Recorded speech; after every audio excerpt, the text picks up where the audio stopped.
In the palaces and gardens of 17th century France, power did not simply reside with kings or ministers.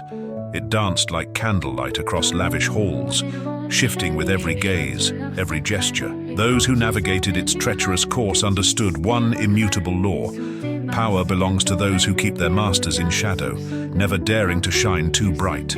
But Nicolas Fouquet would learn this lesson only when it was far too late. Nicolas Fouquet, a man of wit, charm and opulence, rose steadily in the king's service. In an era where the monarchy's power was fragile, Fouquet emerged as a stabilizing force, navigating the dangerous tides of rebellion and treachery. He served under Cardinal Mazarin, that consummate manipulator who saw in Fouquet a loyalty that was rare, even precious. Mazarin, ever the pragmatist, understood that men like Fouquet were essential to holding the kingdom together, especially amidst the civil wars known as the Fronde. Through the chaos of the Fronde, Fouquet was a rock upon which Mazarin and Louis's mother, Queen Anne, could depend.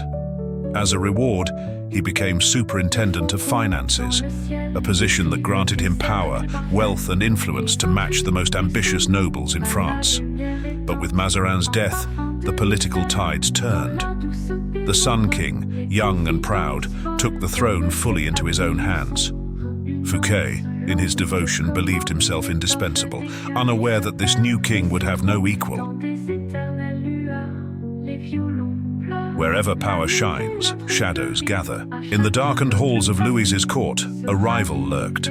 Jean-Baptiste Colbert, cold and calculating, understood a truth Fouquet did not. The Sun King would suffer no rival's light, no competing grandeur. Colbert, a frugal and practical administrator, watched with disdain as Fouquet lavished fortunes on grand feasts, parties, and opulent displays. Colbert's restraint stood in stark contrast to Fouquet's extravagance, positioning him as a savior of the monarchy's finances.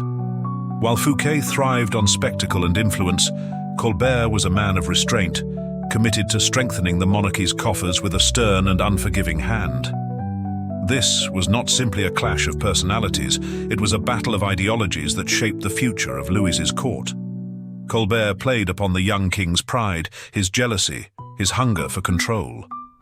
In Colbert's whispers, Fouquet's success was twisted into treachery, his wealth recast as insubordination. Louis's paranoia and suspicion had been carefully kindled, and Colbert's cunning counsel only added fuel. With the king's silent approval, Colbert maneuvered Fouquet into resigning as Attorney General, a position that had once shielded him with the power to enforce and interpret the law on behalf of the crown. By surrendering this role, Fouquet lost his last bastion of legal protection, leaving him exposed and vulnerable to the king's will, a subtle act of treachery that sealed his fate. To recapture the king's favor, Fouquet decided upon a show of loyalty so grand it would awe even the Sun King. The feast was not merely a celebration, but a calculated gamble, a desperate attempt to prove his devotion and indispensability to the crown. Poets, playwrights and philosophers attended the event at the Château de Vaux-le-Vicomte. La Fontaine, Molière and La Rochefoucauld sang Fouquet's praises, elevating him to a near-mythic figure in their art. Yet even their words could not mask the unease that lingered in the air. But with each sumptuous dish, each lavish spectacle, Fouquet unknowingly placed himself further beyond the king's favor.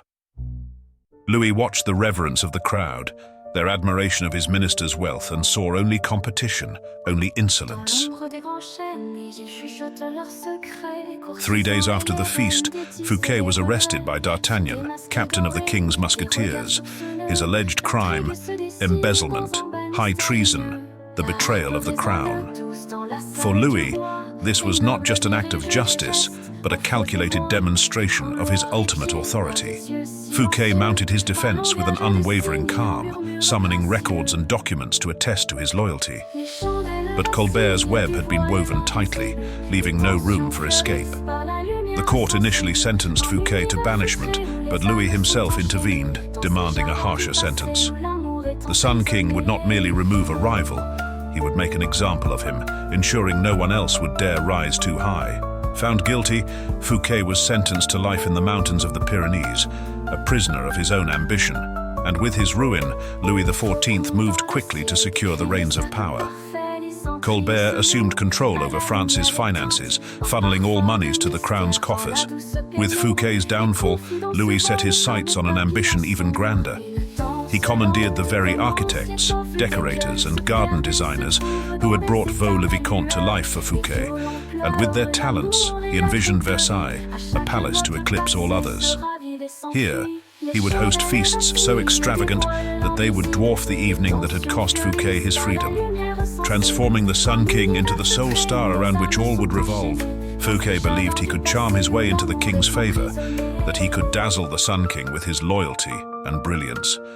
But power is a delicate balance. To overreach is to invite ruin, and one should never outshine the master. Nicolas Fouquet's fate was sealed the night he dared to dazzle. He had shown Louis a world of splendor beyond his own palace walls, and for that, he paid with his freedom. The Sun King would suffer no rival stars in his universe.